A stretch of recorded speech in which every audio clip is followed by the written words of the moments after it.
Hello. Tuesday.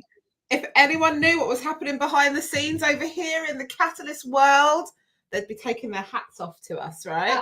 100%, but here we are. We showed up. I'm sorry if you're expecting us at 12 and we're a few minutes late. I'm sorry, but here we are. We made it. Yay. So how are you today? I'm good, thank you. We've had a slightly crazy day, haven't we? So we've been doing some training and some coaching in our membership this morning, and then we had our lunch scheduled for crazy early. So I've just come back from a dog walk and cutting it a bit fine with my timings, if I'm honest. Cutting it a bit fine. Yeah. And I have been doing the routine hospital appointment that goes with pregnancy, and moaning in the waiting room because I was like, come on, you said I was going to be seen at 10:20. Why is it not 10:20 and I'm not seen yet? So life doesn't always go the way that we want it to go. And, you know, there are sometimes we just have to go, I'm not in control here. Yeah, and right. take a deep breath and carry on. But all is good. All is good. Heard the baby's heartbeat today, so that was exciting. Oh, lovely. Exciting. Oh, I'm so excited for you. It's all getting very real now, isn't it? Too real. Like, too real. And one of the midwives said to me, she said, oh, it's only next month. And I was like, yes, it's only next month. But it still feels like a lifetime away. But that's me being impatient as normal. Oh, bless you. Oh, no, very, very exciting. I was thinking the same when I was out walking the dog. I was thinking, oh, my goodness, it's only next month. So, yeah, very, very exciting times here. Exciting times. So it's been a nice bank holiday weekend. It didn't rain where I am. Did it rain where you are? Had a lovely weekend, nice and quiet. Yeah, really chilled, really relaxed. So yeah, feeling good. How about you? Fantastic. Do you know, it was one of the best weekends I've had in a long time. I was feeling good. The weather was amazing, and spent it with seeing my goddaughter, which was really, really lovely. My partner decided to take the little one to the 5th birthday party at the soft play, so I got to stay at home and chill. Winning at life, thank God. I don't think I could have dealt with a soft play on Sunday, so thank God for that. No. And then yesterday, what did we do yesterday? Oh, yeah, we baked cupcakes. We baked frozen cupcakes yesterday. Then yesterday was a day of eating, actually. So we had a good breakfast. We had pancakes for lunch, salmon and crispy potatoes with peas, and apple pie and dessert. Yesterday was a day of eating. I love it. You're making me hungry because I've not had lunch yet. No, neither have I. Suzanne loves this too because she's left us a love heart. So hey, Suzanne, thanks for watching. But we're not here to talk about what I ate yesterday, and we're not here to talk about pregnancy and dog walking. Although that's a great part of sharing with you what we get up to.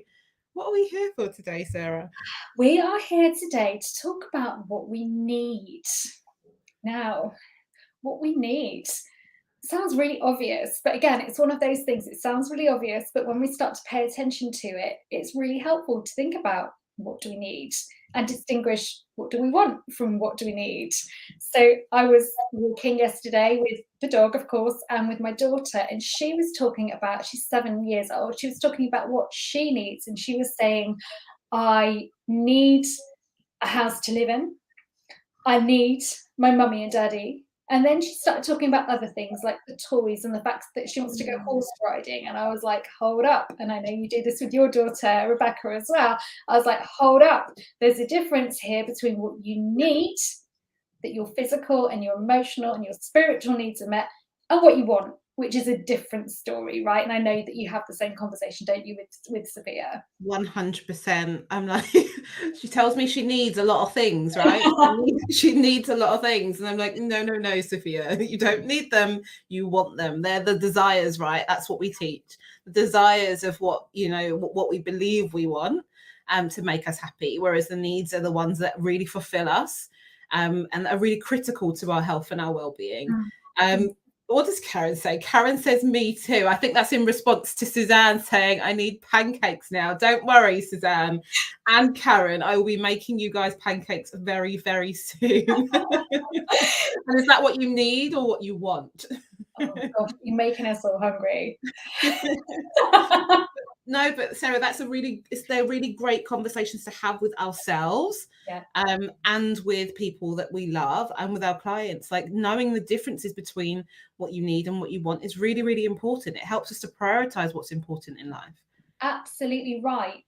And we often don't meet our own needs. And we know this, Rebecca and I, those of you who don't know, both ex-teachers, very good at neglecting our own personal needs, like for sleep or to take a toilet break or to eat lunch, right? Because it was a pretty intense environment. So we were very good at neglecting our own needs, because in teaching, and I'm sure same in lots of other situations, when you're so passionate about the mission, you want to give, but give to the exclusion of your own needs. So we're learning, right? Aren't we? We're learning to say, oh no, actually, like, I do need to eat, and I do need to go to the toilet, and what are my needs? Yeah. So one thing on my mind at the moment is I know that I need to make a doctor's appointment, but I've been putting it off because there are so many other things to do. So many other people come top of the pile. But if I keep neglecting that, I'm neglecting my own needs, and that is not a good place to be. No, it's not. And you said making a doctor's appointment was your one. When I was sitting in the hospital this morning for my appointment, I was like, I need, don't laugh at this, but like, I need a birth pregnancy day spa. Right. That's what I need on my own. And it was funny because the mums at the school messaged just as I was thinking about that, and they were like, hey, October, November, how about we go for a mummy day spa? And I'm like, I'll do that too, but I need one now. And I think it's just because of space and like time to relax. And I felt quite tense up here, and it's about listening to our bodies, right? Yes. Listening to our bodies, like feeling fatigue and sleeping, and that doesn't just come with pregnancy, that just comes with life as well, right? But it's about listening to that part of our body and knowing what nurtures us. Definitely. I was listening to Oprah last night, who was saying your body is always talking to you. And I was like, yes, Oprah, you're so right. It is. Your body's always talking to you. So it's listening. So it's not suppressing those needs. It's actually listening and responding to ourselves and to what we need. And it's not indulgent. It's not selfish. It's essential that we take care of ourselves so that we can do our work, take care of other people. Yeah. So what do you guys need? I know that Karen and Suzanne are here, and I can see that Suzanne has put horses are a need, wink, a cheeky wink there.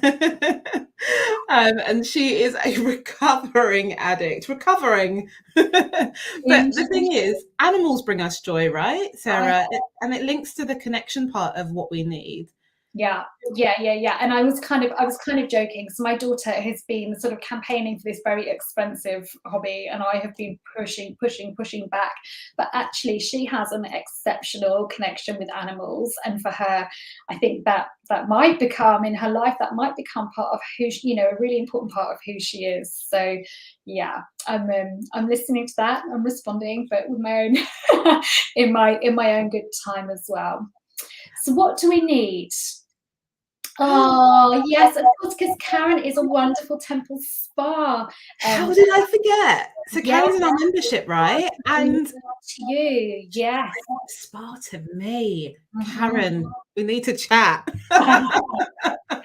We need to talk. Pregnancy treats. Oh my God, that would be bliss, absolute bliss. Right, I'm going to keep an eye on that one. Thank you for that. Okay. So what happens when we neglect our own needs? So again, as I just mentioned, we were both in teaching, and we both left teaching, not because we didn't love it. We loved teaching. Thought I would be there till retirement. But I realized that my needs were not being met.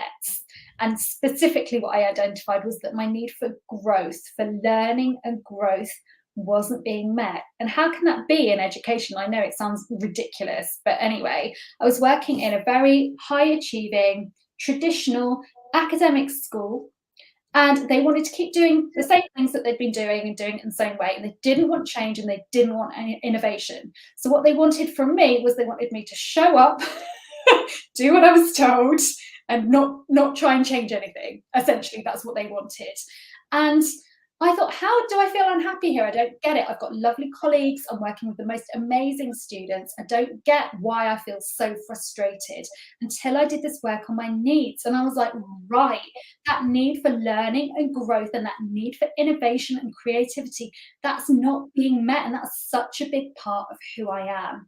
And when I made that realization, I haven't got what I need here, that was when I thought, I need to do something else. And that's when I started the process of retraining as a coach.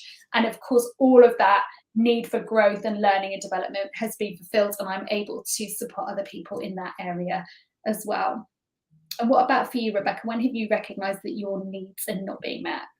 So I probably would say the kind of significant part of my life was roughly the same as you. So it was after, actually not even after, it was during my pregnancy with my daughter, and realizing there that my needs were conflicting with, well, I guess what I actually have. Yeah. And there wasn't an alignment there with my needs and my values as well, right? And so it was about exploring that, first of all, looking at what would make me happy, not necessarily what I want, because I guess that was the desire, but actually very close to that. But what would make me happy? What do I really, really need in order to fulfill me? And what does life look like for me? So it was kind of that future projection. Where do I want to be at this moment now, actually? Where do I want to be when my daughter is starting school? Where do I want to be when she's 5 or 10? And for me, it was about the contribution. Even though we were teachers, that's really crazy to say that, right? Because we make a massive contribution every day. But I didn't feel that I was making the contribution that I wanted to make because of the kind of bureaucracy and the politics that go with teaching and the paperwork and all of that, right? Yeah. And also it was about me looking at this ideal of freedom that I wanted. And it's no one else's ideal but mine. And it was what that meant to me and what that would give me. Yeah.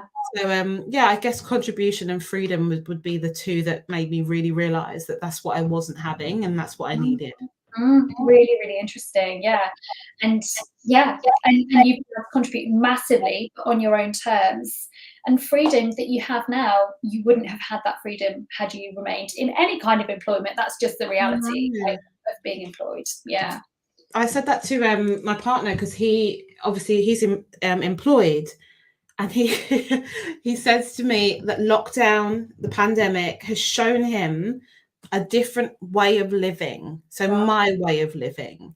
Right. And when he was working full time, but going to the office, he never knew what I did during the day. He never knew what my life looked like until 6:30 when he got home from work. And he said, "This is what I want." Yeah. And he never knew that actually existed. Like this, it's the balance. Yeah. It's how I can integrate work and family and, still feel fulfilled in both elements. And I think that's really important, that we can have what we need. Yeah. Plus a sprinkle of what we want as well. But we can have that. Karen has said, a growth mentor is definitely what I need. Probably with some accountability too, as I'm a major procrastinator. Oh, I'm feeling that one. The procrastinator of me comes out sometimes as well. So I can definitely resonate with that. Yeah. But it's great that you've identified that, right? That you need that accountability, which we all do, actually. We all need somebody to either have our back or watch what we're doing or give us that extra bit of praise or direction. We can't always do it solo. So I definitely resonate with that, Karen.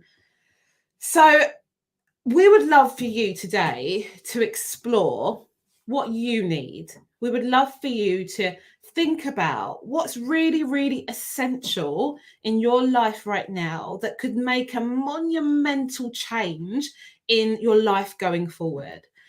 And we would love to invite you also to join our free masterclass. It's completely free, right? And it's on the 16th of May at 1 o'clock. And we're doing it via the International Coaching Federation, the ICF, who Sarah and I are both members of. And it's called The Power of Six. What do you need?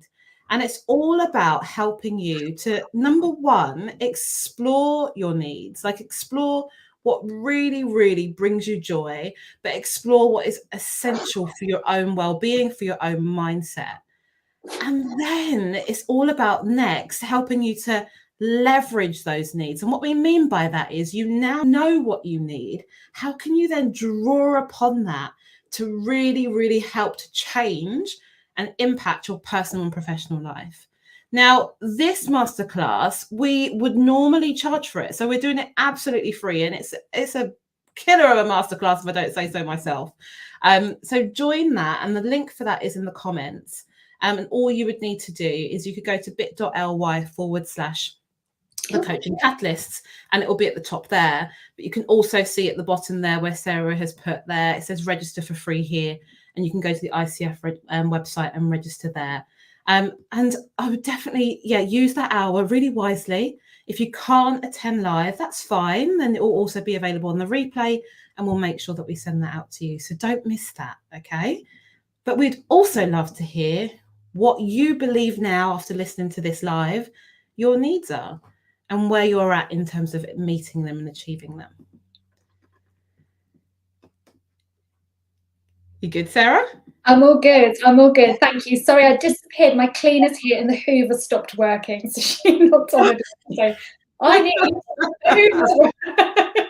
So that's a good one as well, like needing to outsource to get some extra support, right? Yes. These are all the things we forget about. Yes, because I can't be doing this and the cleaning at the same time. No. Sorry about that. Excuse me. You're okay. Okay, but yeah, guys, do come over and join us for this masterclass. It's a masterclass that we've delivered for educators, we've delivered it for entrepreneurs, we've delivered it for lots of different groups. You don't have to be a coach to attend. It's through the International Coaching Federation. You do not have to be a coach to attend. It's one that's pretty universal. It just helps us identify what do I need and what am I going to do about it? And the people that have done this masterclass with us before in the past have absolutely loved it. So do come over and join us. As Rebecca said, we're really, really proud of this one. So yeah, we'd love to hear from you. What is it that you need? We'd love to know. Okay, great. Right, I think that is it. I need to go and sort my cleaner out. We'll speak to you guys later. We'll be going live again this time, roughly next week. So we'll see you then. Thank you. Bye.